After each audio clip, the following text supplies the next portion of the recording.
시기경에 우리가 서로 사랑한다는 것 두 번째입니다. 가장 힘들었던 순간들. 지난 30여 년간의 격동기 속에서 한 인간으로서, 한 사제로서 어떻게 시대를 느끼고 처신하며 살아왔는지, 또 어떤 희로애락과 고뇌를 겪었는지에 대해 개인적인 마음을 고백하기는 쉽지 않습니다. 되돌아보면 긴 터널을 지나온 것 같기도 하고, 공도 보람도 있었겠지만 과오도 범하고 비판과 반대 앞에 홀로 서 있어야 하는 고독한 시간도 있었던 것 같습니다. 이 기간 동안 1979년 1월에는 나름대로 주님의 사제로서 충실하게 살아보려고 성 이냐시오 영성에 따른 한 달 피정도 해보고 그리스도를 잡고자 노력도 했으나 차츰 식어져 오늘에 와서는 다시 도루묵이 된 것 같은 느낌도 듭니다.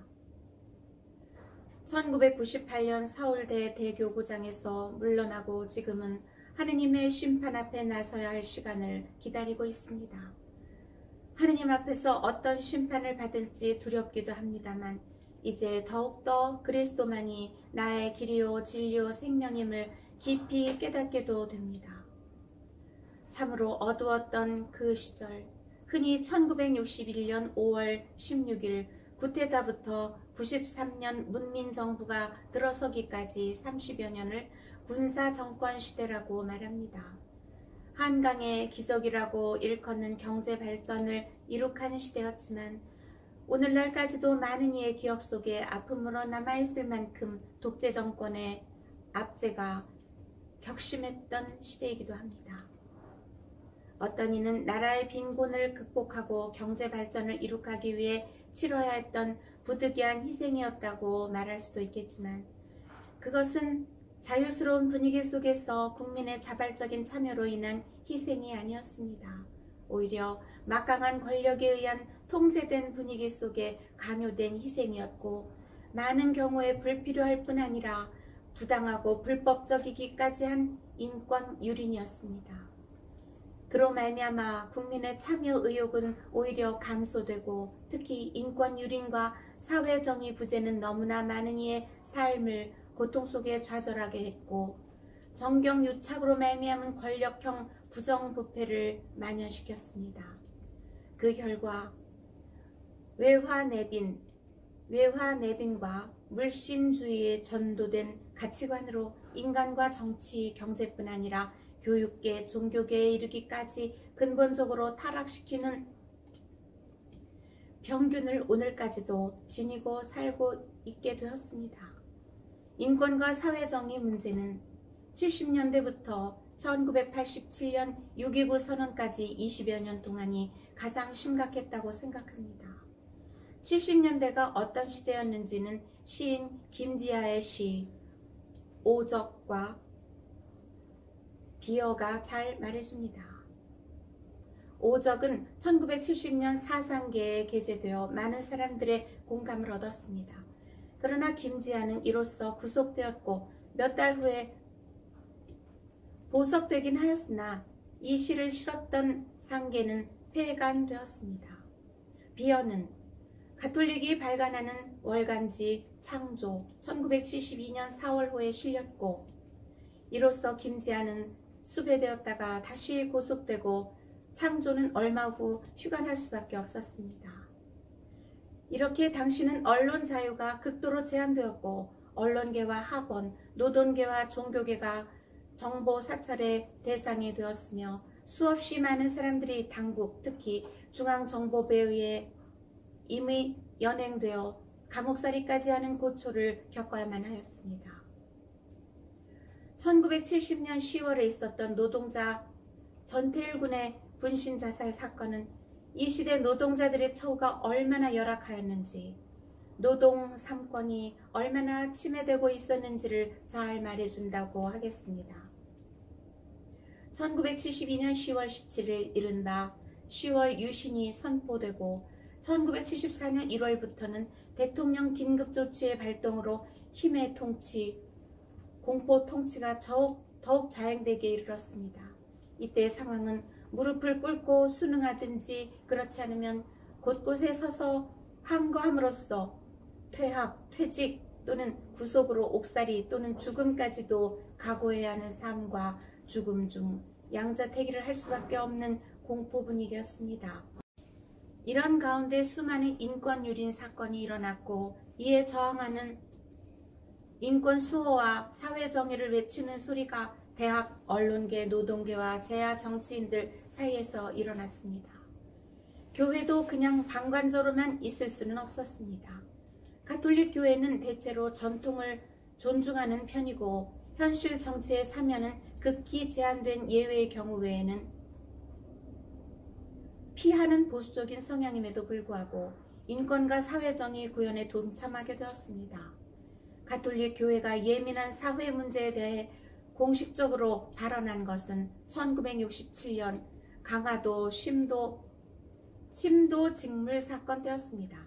이 사건은 전형적인 노동운동 탄압으로 야기된 것이었는데 여기에는 가톨릭 노동청년회가 개입되어 있었습니다. 당시 마산교구 주교였던 나는 가톨릭 노동청년회 지도주교도 겸하고 있었기 때문에 직접 현장에 가서 자세한 이야기를 들은 다음에 억압받고 부당 해고된 노동자들의 권익을 위해 교회도 무언가를 해야 한다는 생각에서 인천교구장 나길모 주교와 함께 주교회의에 건의했고 주교회는 1968년 2월 9일자로 공식 성명을 발표했습니다. 이 성명서는 한국천주교회가 사회정의와 노동자의 인권신장 권익 옹호를 위해 발표한 최초의 성명서로서 한국 천주교회사에 기록될 만한 문서라고 말할 수 있을 것입니다. 사표 썼다가 찢기를 몇 번. 1971년 10월에는 원주교구에서 교구장 지학순 주교를 비롯하여 교구 사제 전원이 여러 날에 걸친 현실 분석 끝에 부정부패를 규탄하는 시위를 했는데 이건 역시 한국 천주교회로서는 과거에 생각할 수 없던 초유의 일이었습니다. 그해 나는 성탄미사 강론을 통하여 또 1972년 8월 15일에는 현 시국에 붙이는 메시지를 발표하여 1인 독재 체제를 구축하고 있는 박정희 정권을 비판한 일이 있었는데 이 때문에 가톨릭 종단이 운영하는 성모병원이 세무사찰을 받기도 하였습니다. 또 유신이 선포되기 직전인 1972년 10월 14일 로마회에 참석차 출국하는 나에게 중앙정보부는 출국을 확인하고 감시하기 위함인지 요원을 시켜 가방을 비행기 안까지 날라다 주는 등 필요 이상의 친절을 베풀기도 하였습니다. 그 후 로마나 기타 가는 곳마다 대사관 요원들이 친절하게 마중 나와주기도 하였습니다. 가톨릭 교회가 보다 적극적으로 인권과 사회정의 구현에 참여하게 된 것은 지학순 주교가 1974년 민청학년 사건에 연루되어 구속되면서부터입니다. 이 사건을 계기로 유신시대와 그 후에도 사회정의 구현에 있어서 때로는 선도적 역할을 담당했다고도 볼 수 있는 정의구현 사제단이 뜻있는 사제들에 의해 자발적으로 조직되었고 많은 사건이나 문제에 사제단이 함께하면서 이른바 시국 기도회도 자주 개최되었습니다. 또 여러 경우에 내가 부득이 강론을 할 수밖에 없어서 어떤 이웃들에게는 가톨릭 교회가 인권과 정의구현, 우리나라 민주화의 구심점처럼 비춰주게 되었습니다. 이 무렵 가톨릭 농민운동도 농민의 권익 옹호를 위해 어려움 속에서도 활발하게 전개되고 있었습니다.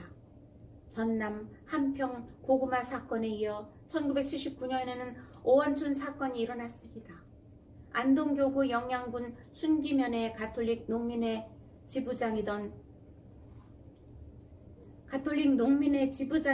오원춘이란 농부가 당국에 의해 납치를 당한 사건이었는데 그 납치의 진실 여부를 두고 교회와 정부와의 긴장관계가 심각한 상황에 이르러 오원춘 사건이 일어난 천주교 안동교구장이었던 프랑스인 두봉 주교는 추방될 위험에 있었습니다. 또 전주교구의 김재덕 주교는 전주에서 있은 기도회 중에 현 정권의 직무 집행 정지 가처분 신청을 주장하여 당국으로부터 즉시 입건되었고 구속될 위험에 놓이기까지 하였습니다. 두 경우 모두 당시 주교회 의장인 광주교구 윤공희 대주교와 내가 관여할 수밖에 없었는데 두봉주교를 위해서는 교황 요한 바오로 2세로부터 불리움을 받아 소상히 설명을 드림으로써 해결을 보았습니다. 그때 로마는 우리 정부로부터 두봉주교의 교구장직 해임 압력을 받고 있었습니다. 김재덕 주교의 경우에는 전주까지 가서 함께 상경하여 대책을 수기했는데 우리는 김재덕 주교가 구속되었을 때 강력히 대처하겠다는 각오로 임하였습니다. 우리의 이런 자세를 알게 된 당국은 김재덕 주교를 구속할 경우 명실공히 교회의 정면 대결을 면치 못할 것이고 그것은 정부에 도움이 될 수 없다고 판단해서인지 구속 방침을 취소함으로써 해결되었습니다. 1987년 6월 10일 때는 정부 고위관리가 농성 중인 학생들을 구금 또는 해산시키기 위해 공권력이 투입이 확정되었다는 것을 내게 전하려 왔을 때 그렇게 한다면 맨 먼저 내가 거기 있을 것이고 그 다음에는 신부님들이 그 뒤에는 수녀님들이 있을 것이고 그 뒤에 학생들이 있을 것이라고 말하였습니다. 이 말 때문에 공권력 투입이 철회되고 수일 후 학생들은 무사히 자진 해산 귀가할 수 있었습니다. 이렇게 여러 사건과 사태를 겪는 와중에서 한 사제로서 또 한 인간으로서 어떤 심경이었는지를 표현하기란 정말 힘듭니다. 참으로 단순하지 않았고 어찌할 바 모를 암담한 때도 적지 않았습니다. 뜻있는 이들로부터의 격려와 위로와 기도의 도움도 없지 않았지만 정부나 교회 밖으로부터의 압력은 물론 교회 안에서도 적지 않은 반대와 비판의 화살 앞에 서 있어야만 하였습니다. 무엇 때문에 교회는 이렇게 깊이 정치 문제에 개입하느냐? 이로써 교회가 입는 손해는 얼마나 크며 정부 공직에 있는 가톨릭 신자들의 고충이 얼마나 큰지 아느냐? 예수님과 복음을 빙자하여 말하지 말라 등 많은 논란이 있었습니다. 물론 이분들도 교회를 걱정한 데서 이런 비판을 한 것입니다. 그러나 나로서는 너무나 괴로웠고 두려움 속에 고독한 때가 많았습니다. 사실 내 고향이 대구인데 대구는 TK의 아성 때문인지 그곳에서 잘 알고 지내던 이들까지도 저를 보는 눈이 물론 곱지 않았고 그 때문에 고향인 대구가 마음으로 멀어지는 것처럼 느껴질 때도 있었습니다.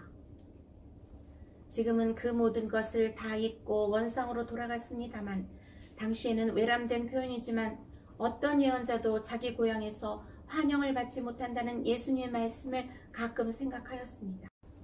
한때는 사표를 내려고 몇 번이고 교황님께 드리는 편지를 쓰다가는 찢어버리기도 하였습니다.